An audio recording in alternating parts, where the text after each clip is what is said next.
नमस्कार दोस्तों, आप सभी को दिवाली की और नव वर्ष की हार्दिक शुभकामनाएं। आज के वीडियो में हम पढ़ेंगे राजस्थान की सिंचाई व्यवस्था, सिंचाई परियोजना, राजस्थान की बांध और झीलें। दोस्तों इंपॉर्टेंट, ठीक है। इसमें से परीक्षा में प्रश्न अक्सर पूछा जाता है दोस्तों, इंपॉर्टेंट टॉपिक है ये राजस्थान के भूगोल का। तो शुरू करते हैं।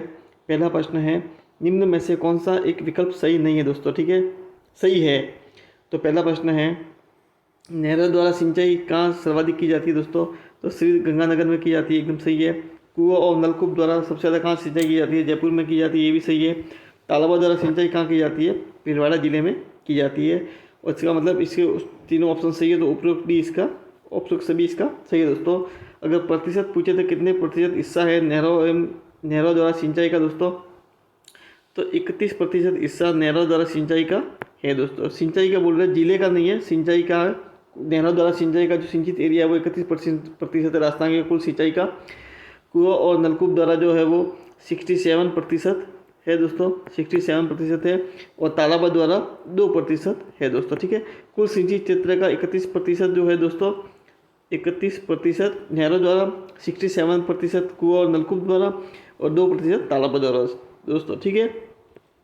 दूसरा प्रश्न है, राजस्थान में कुल सिंचित क्षेत्र का सर्वाधिक और न्यूनतम क्षेत्र वाले जिले कौन से हैं?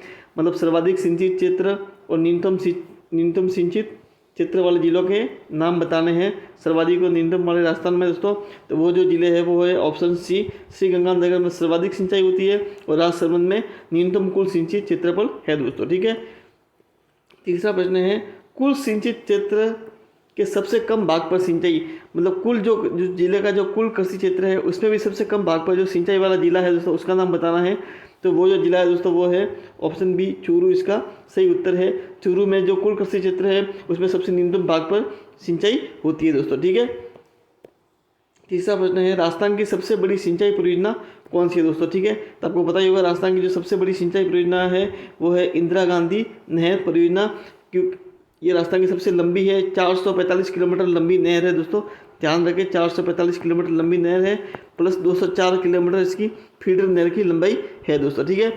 दूसरा, इसको राजस्थान की पश्चिमी राजस्थान की जीवन रेखा भी इसको कहते हैं दोस्तों, क्योंकि इसी के आने के बाद वहाँ पे जनजीवन खुशहाल हुआ है, लोगों को आर्थिक मदद मिली है, खेती शुरू हुई है दोस्तों, ठीक है। या इसको पश्चिमी राजस्थान की मरुगंगा भी कहते हैं दोस्तों, ठीक है। दोनों इसके उपनाम है, याद रखें दोस्तों। अब पांचवा प्रश्न है, भाखड़ा नागल परियोजना कौन से राज्य की हिस्सेदारी नहीं है दोस्तों, ठीक है। भाखड़ा नागल परियोजना में हिमाचल प्रदेश की हिस्सेदारी दोस्तों इसमें नहीं है, यह पंजाब हरियाणा और राजस्थान की संयुक्त परियोजना है दोस्तों, ये भी ध्यान रखें। इसमें भाखड़ा बांध जो है, भाखड़ा बांध जो है वो हिमाचल प्रदेश में दोस्तों है, ये भी ध्यान रखें। और नांगल बांध पंजाब में है।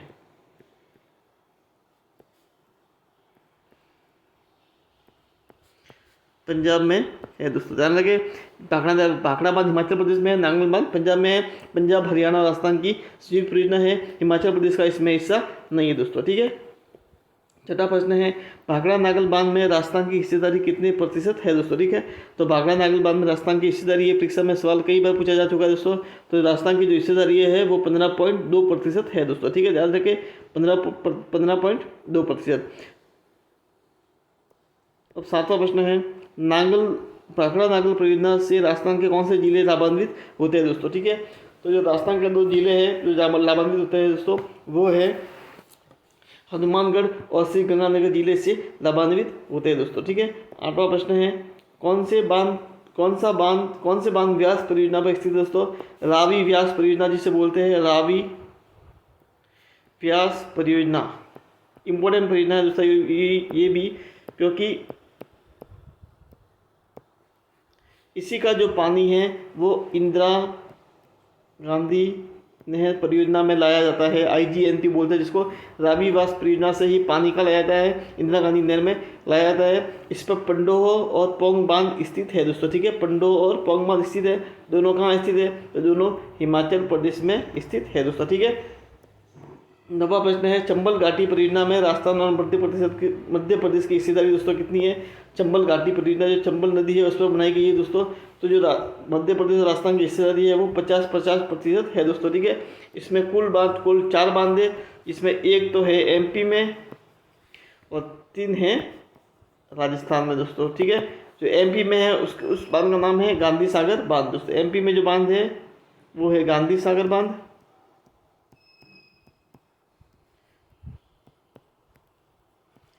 जो राजस्थान में है दोस्तों उन 3 बांधों के नाम है, पहला है राणा प्रताप सागर बांध जो कि चित्तौड़गढ़ में है, दूसरा है जवाहर सागर,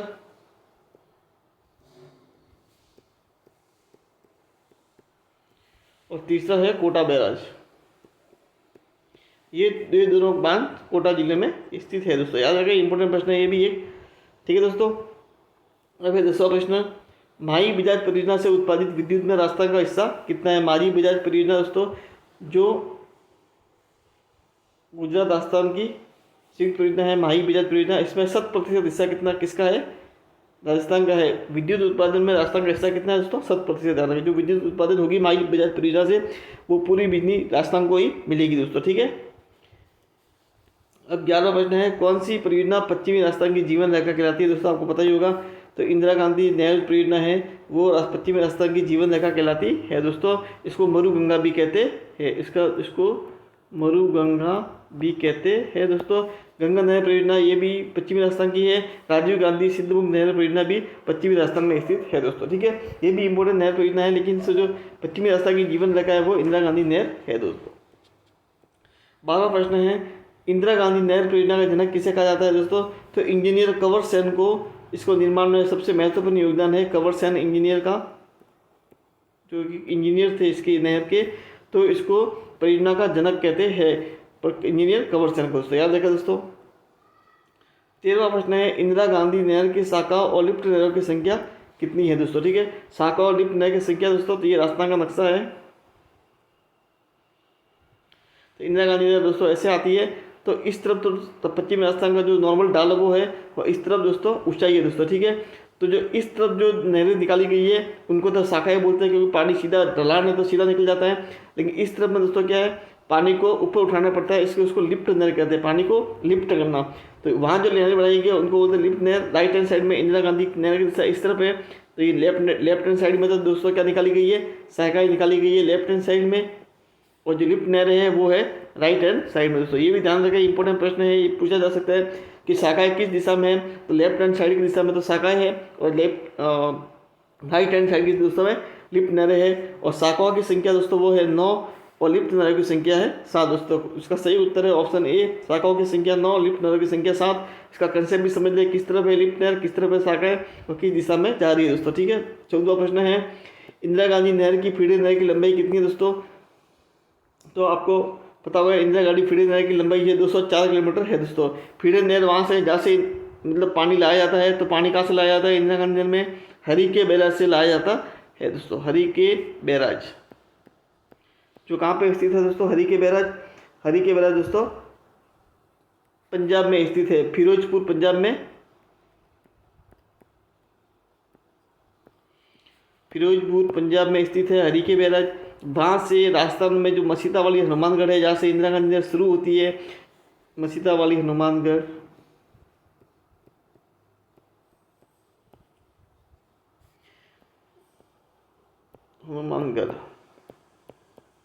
यहाँ तक की जो नहर की लंबाई है उसको बोलते हैं फीडर नहर।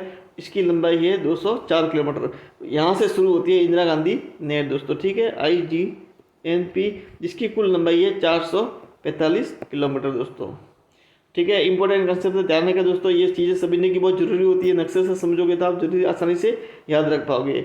इंदिरा गांधी नहर राजस्थान में किस जगह प्रवेश करती है दोस्तों, अभी आपको बताया था। इंदिरा गांधी नहर राजस्थान में मसीता वाली हनुमानगढ़ में प्रवेश करती है, या वहाँ से शुरू होती है, ठीक है दोस्तों। 16वां प्रश्न है, इंदिरा गांधी नहर परियोजना का अंतिम स्थान जहाँ तक नहर जाती है दोस्तों। तो इंदिरा गांधी इंदिरा गांधी नहर का जो अंतिम स्थान है वह है मोहनगढ़ जैसलमेर दोस्तों। कहाँ है, मोहनगढ़ जैसलमेर। लेकिन इससे एक उप शाखा निकाल के, सब ब्रांच बोलते हैं जिसको उप शाखा, इसको पानी लेके आए हैं गडरा रोड बाड़मेर तक दोस्तों। कहाँ लेके गए हैं? गडरा रोड बाड़मेर तक। तो अंतिम स्थान क्या आ गया दोस्तों? गडरा रोड बाड़मेर। इसका सही उत्तर है ऑप्शन सी दोस्तों, ठीक है, गडरा रोड बाड़मेर, याद रखें। 17वां प्रश्न है, मोहनगढ़ जैसलमेर से, मतलब इंदिरा गांधी नहर कहाँ खत्म होती है? मोहनगढ़ जैसलमेर खत्म नहीं होती है, मतलब वहाँ मतलब उसका मुख्य नहर समाप्त हो जाती है, उसका उप शाखा निकाली गई है गडरा रोड बाड़मेर तक। तो उस उप शाखा का नाम क्या है दोस्तों? तो उस उप शाखा का नाम है बाबा रामदेव। ये भी याद रखें दोस्तों, एकमात्र उप शाखा है बाबा इंदिरा गांधी नहर की, उसका नाम है बाबा रामदेव, याद है। इंपॉर्टेंट प्रश्न है। 18वां प्रश्न है, लिफ्ट। अब इंदिरा गांधी नहर की दोस्तों 7 लिफ्ट नहरें हैं, उनका नाम बदलकर अलग अलग कर दिया गया दोस्तों, ठीक है। तो इसके लिए एक बहुत आसान सी ट्रिक है, मैं आपको बता देता हूँ। नहरों के नाम से तो आप ऐसे डायरेक्ट याद कर सकते हैं, जैसे कि नहर, पहली नहर है नॉर्थ सावा, NLGBKF और P। तो नॉर्थ, N से नॉर्थ सावा, B से L से लूणकरण, G से गजनेर, B से बांगरसर, K से कोलायत, F से फलोदी और P से पोखरण दोस्तों, ठीक है। इनका एक जो ट्रिक है वो है कुंभ कवर, पन्ना, वीर, करे, गुरु की जय, ठीक है दोस्तों। अब नाम बदल क्या रखा गया है? जो नॉर्थ सावा था उसका नाम रखा गया कुंभाराम बारूपाल। जो एल है लूणकरण सर, उसका नाम रखा गया कंवर सेन। जो जी है गजनीर नहर, उसका नाम रखा गया पन्नालाल बारूपाल, ये कुंभाराम आ रहे हैं। जो बी है बांगरसर, उसका नाम रखा गया वीर तेजाजी दोस्तों, वीर तेजाजी। के से कोला से करे, मतलब करनी सिंह। एफ से फुलोदी से गुरु जम्बेश्वर और पी से पोकरण से जय मतलब जय नारायण व्यास दोस्तों, ठीक है। तो ये ट्रिक है दोस्तों, याद रख ले, इसको याद करने की। इसमें से परीक्षा में सवाल जरूर पूछा जाता है कि किस नहर का नाम बदलकर क्या कर दिया गया है दोस्तों। जब मैच करते हैं, नॉर्थ सावा कुंभारा हमारे सही है, लूणकरण सन कंवर सर सही है, गजनेर पन्नालाल बारूपाल सही है, और बांगरसर को जो है वो बांगरसर से वीर तेजाजी इसका नाम है दोस्तों, वीर तेजाजी, ठीक है दोस्तों। याद ट्रिक को लिख ले हुए, याद कर ले हुए अच्छे से, इंपॉर्टेंट है। अब 19वां प्रश्न है, निम्न में से कौन सी एक इंदिरा गांधी नहर की शाखा नहीं है दोस्तों? इंदिरा गांधी नहर की 9 शाखाएं है, 7 लिफ्ट नहर है दोस्तों। तो रावस्तर, अनूपगढ़, सागरमल गोपा, ये तो शाखाएं है, और कोलायत इसकी लिफ्ट नहर है, ठीक है दोस्तों। इसका सही उत्तर है ऑप्शन सी। 9 उप शाखाओं को भी ये शाखाओं को भी नाम याद कर ले दोस्तों, ठीक है। 20वां प्रश्न है, इंदिरा गांधी नहर की सबसे लंबी और सबसे छोटी लिफ्ट नहर कौन सी है दोस्तों?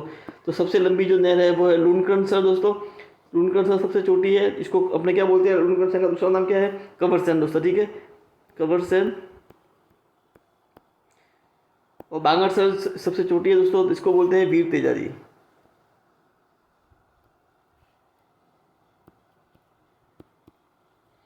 ठीक है दोस्तों, याद रखें ऑप्शन ए इसका सही उत्तर है दोस्तों। ऐसे ही वीडियो कंटिन्यू आते रहेंगे, ऐसे समझाएंगे हर प्रश्न का एनालिसिस करके दोस्तों। ये प्रश्न जो है सीधे परीक्षा में पूछे जाते हैं। अगर आपको वीडियो अच्छा लगा है तो चैनल को लाइक और सब्सक्राइब जरूर करें दोस्तों। धन्यवाद।